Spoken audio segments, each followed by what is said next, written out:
Hello, I'm Paul Zimmy Finn, and this is the Generation Report. America feels like it's unraveling. I imagine that sentence strikes a chord with many listening given the events going on around us. In fact, it's a statement which applies less today than it did a few years ago. How, you might ask? The answer is found in a provocative book which opens with that ominous statement. That book, The Fourth Turning by William Strauss and Neil Howe, was published in 1997, 22 years ago. Summing up the book as briefly as I can, it presents in detail the history of America as a cycle which has continually repeated through time, in a manner like the seasons of the year. Just as the seasons pass from spring to summer to autumn to winter, and then back again, so does history. When The Fourth Turning was published, America was mired in divisions and dysfunctions reflecting a state of accelerating social entropy. The national civic spirit was weakening. Bitter arguments were being waged over cultural values.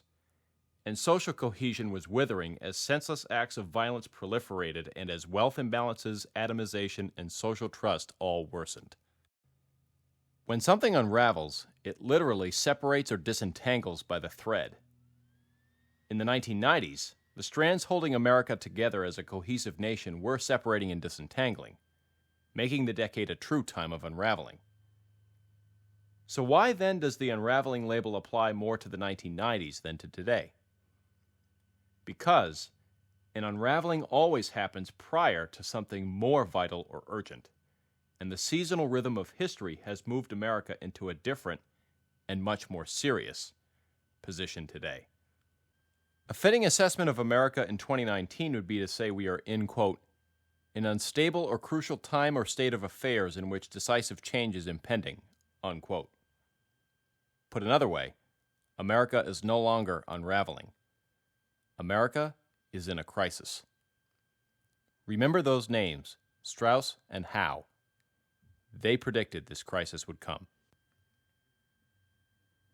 This crisis in America today reaches into nearly every aspect of our national life. Our political polarization, our social dialogue, our race relations, our immigration framework, our opioid crisis, the state of our education system, our crumbling infrastructure, our national balance of payments, the cost of housing and health care, our climate policy, the proper boundaries for reproductive rights, our student debts, our coming entitlements shortfall, the status of our southern border, our relations with other world powers, on and on. Although these problems may seem insoluble and the disagreements over them may seem irresolvable, the sobering reality is that, as a nation, it is time, in fact it is past time, for us to recognize a shared set of values, apply them toward our institutions to resolve our shared problems, and find common identification as Americans again. America has been through many crises before. The last era of crisis we faced comparable to this one was the Great Depression and World War II. Before that, the Civil War. Before that, the American Revolution and the constitutional ratification. In each of those crises, the decisions America's leaders, government, and people made to persevere through difficult times, make difficult choices, and come together in common community created what amounted to a new social contract, in the process paving the way for a better future on the other side of the crisis. For the sake of ourselves and America's future, we must do so again, now. The basis for Strauss and Howe's theory of history, in The Fourth Turning and throughout their writing, is that there is one dominant factor which influences how and why certain social changes and social moods follow one another: generations. Defined by Merriam-Webster as, quote, a group of individuals born and living contemporaneously, unquote, generations are not randomly hatched stereotypes created, labeled, and exploited by marketers and the media, but rather distinct and tangible groups of people born close together in time who shape their societies in distinct ways. History creates generations, and generations create history. Moreover, generations living together create history together, and in so doing form a foundational connection that enables society to function, prosper, and evolve. More than 20 years on from the publication of their defining work, many predictions Strauss and Howe offered for the future in the 1990s have come to pass. For instance, they predicted a sharp decline in violent crime when America was bracing itself for the opposite. Rates of violent crime today, while high, are approximately half what they were in the early 1990s. They predicted America's disagreements over values would spread and steadily worsen as the most famous generation in America, boomers born mainly in the 1940s and 50s, assumed primary leadership over families and institutions through the 1990s and beyond. That is what happened. They predicted that the generation born after boomers, Xers born mainly in the 1960s and 70s, would bring a steep rise in job hopping through the 1990s, as young adults searched for their big break in an economy which provided few paths to secure economic footing. That is what happened. They predicted that the generation which was then young children, millennials born mainly in the 1980s and 90s, would grow up manifesting an entirely different persona than Xers and boomers. They asserted that this difference would reveal itself in millennials exuding a more optimistic disposition and establishing a more friendly, team-oriented, homogeneous peer culture. This is what has happened. They predicted that the next great crisis in America would commence, quote, around the year 2005, unquote. The crisis we are living through today started with the fall of the subprime mortgage sector and the onset of the Great Recession in 2008. How did Strauss and Howe make these predictions?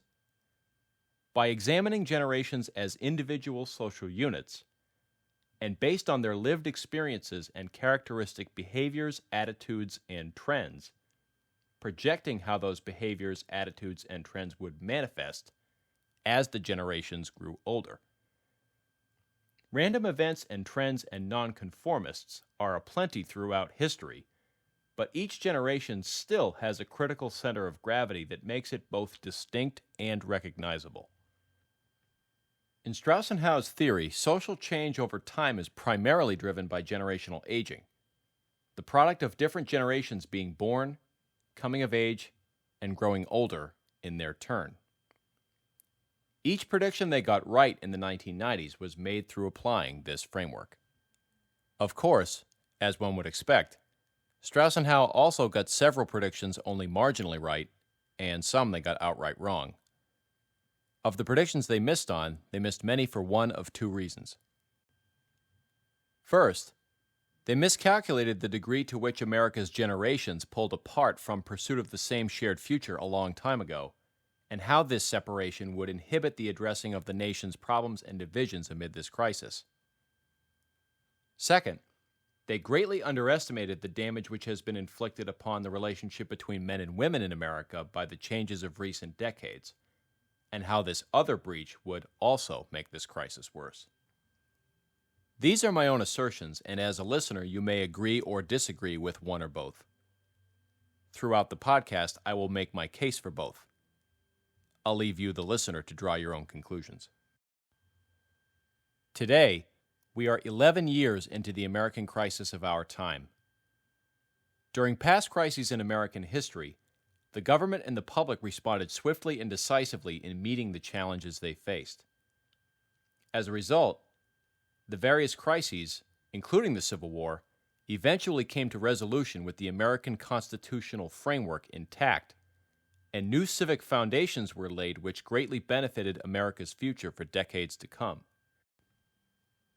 In 2019, by contrast, America has effectively split into two entirely distinct, separate, and incommensurate cultural and political sides.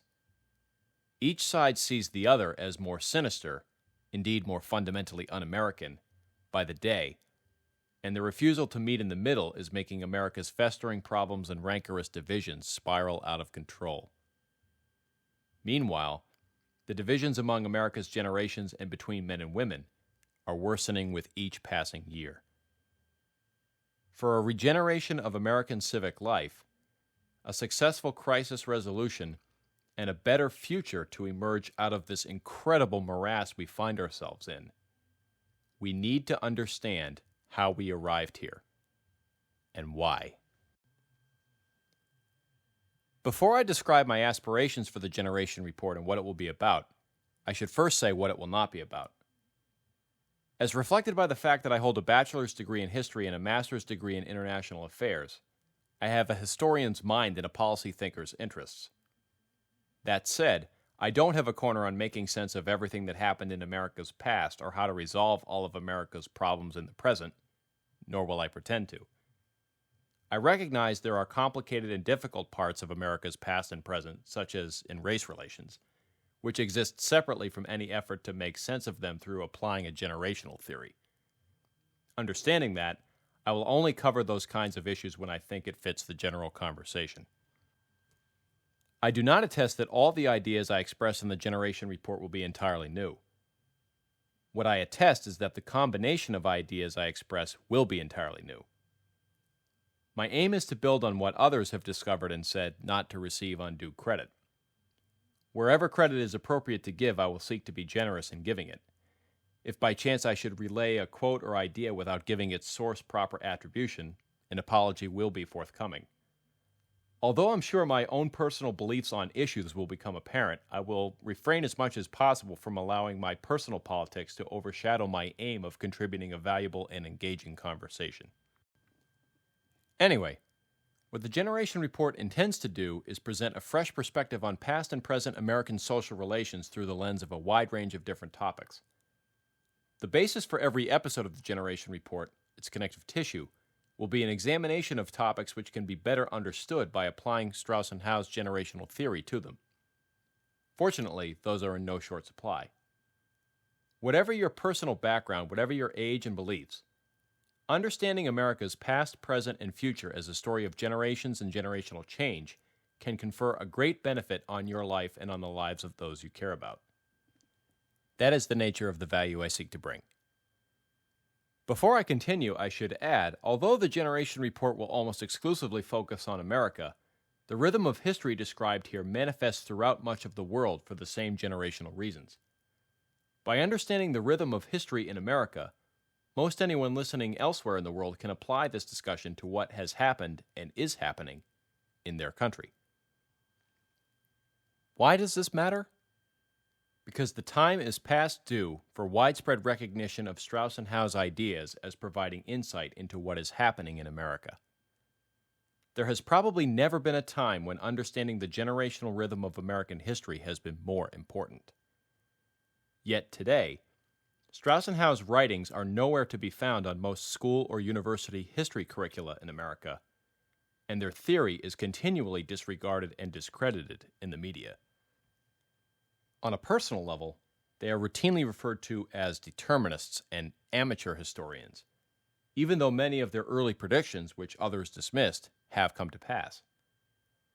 They have been called radical and crackpot, even though their work together garnered fans as noteworthy and different as Al Gore and Newt Gingrich back in the 1990s.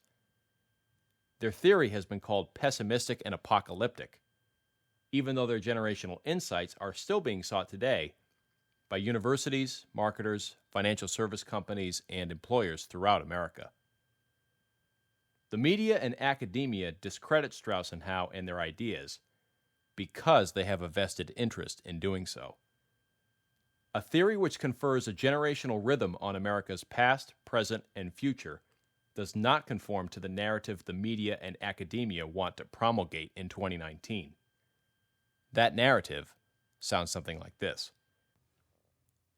America, since its founding, has been a society defined to its very core by its inequities, and must therefore move on a straight line toward a future of even more you only live once self-immersion, benevolent political correctness, identity politics at the expense of social cooperation, and an eventual destination of becoming a society of equalities of outcome, engineered according to accepted notions of intersectionality, wokeness, and social justice, with even cooler personal tech gadgets, of course.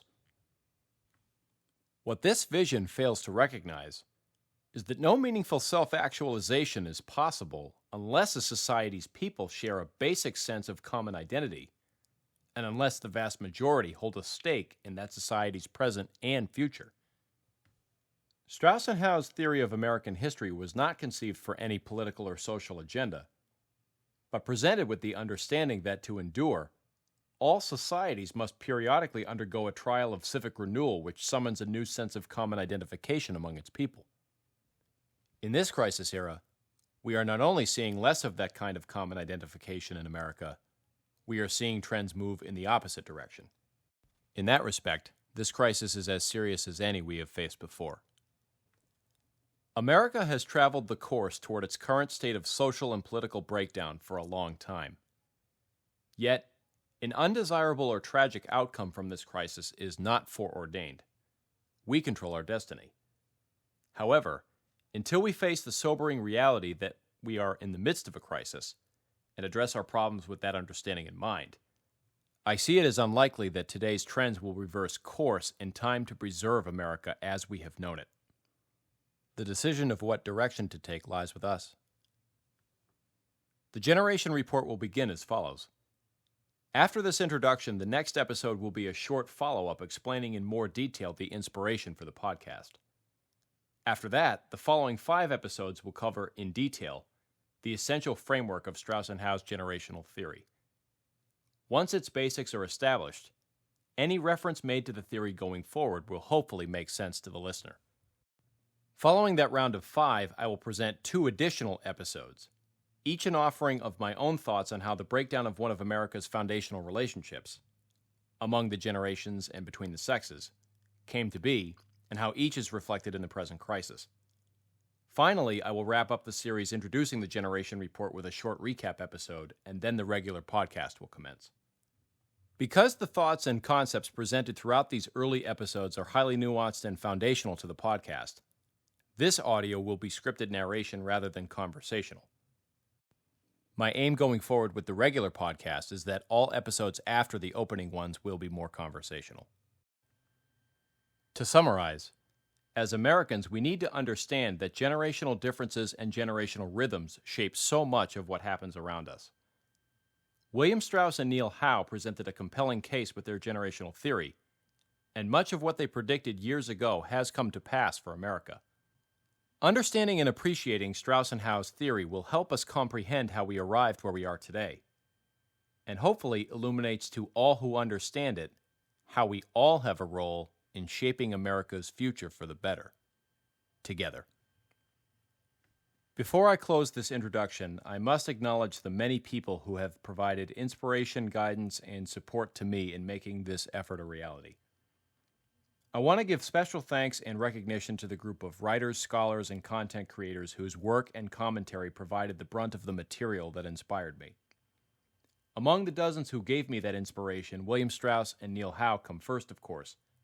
But I also want to give special acknowledgement to Dr. Charles Murray, Rollo Tomasi, Stefan Molyneux, Dr. Jordan Peterson, Ben Shapiro, Stephen Crowder, Paul Joseph Watson, Jack Murphy, Jack Donovan, Heather MacDonald, Joseph C. Sternberg, Derek Hunter, Larry Elder, Brett McKay, Suzanne Vanker, Dr. Chris Martinson, Dr. Christina Hoff Summers, Dr. Warren Farrell, Dr. Roy Baumeister, Dr. Helen Smith, Dr. Jonathan Haidt, and Dr. Robert Putnam.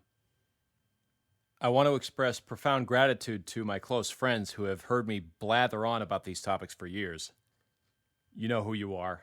Thank you for putting up with my idiosyncrasies. Speaking of putting up with my idiosyncrasies, I want to express even more profound gratitude to my family, my brother and my parents. You have given me more love and support than I can ever hope to repay. I love you. And I want to express love and remembrance to my good friend Matt, my Uncle Jack, and my grandmother Anne. Your inspiration will be with me forever. I love you always. Please tune in to the next episode, Inspiration for the Podcast. Thank you for listening.